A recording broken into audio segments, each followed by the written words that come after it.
ఏంటంటే ఒక వయసు రాగానే పిల్లలు అప్పటికి పిల్లల్ని పెంచడము అన్ని బాధ్యతలు ఒక రకంగా అయిపోతుంటే వీళ్ళే నేను వయసు వచ్చేసింది అని అనుకుని వాళ్ళని ఇంకా ఎంత అయిపోయింది నీకు ఇప్పుడెందుకు ఇప్పుడేం చేస్తావు అయిపోయింది కదా అని మానసికంగా ఒక సోషల్ కండిషనింగ్ అంటే మెంటల్ కండిషనింగ్ సోషల్ కండిషనింగ్తో పాటు మెంటల్ కండిషనింగ్ కూడా చేసుకోవడం వల్ల లాస్ట్ అయిపోయి జీవితం చాలా నిరుత్సాహంగా నడుస్తోంది. ఒకవేళ మీరు చేంజ్ అవ్వాలి అని అనుకుంటే గనక అసలు మిమ్మల్ని ఆపేదే లేదు. ఎందుకంటే ఏ రోజు కూడా వయస్సు మీద మీరు ఫోకస్ చేయడం మొదలు పెడితే అది అలాగే తీసుకెళ్తుంది. లేదు నేను ఇప్పుడే గెట్టింగ్ స్టార్టెడ్ అని అనుకుంటే గనక అద్భుతంగా మీ జీవితాన్ని సరిదించుకోవచ్చు.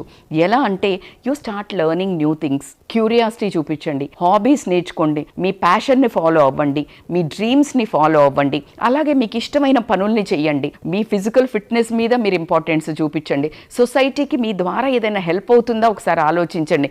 ఇలా ఎప్పుడైతే మీరు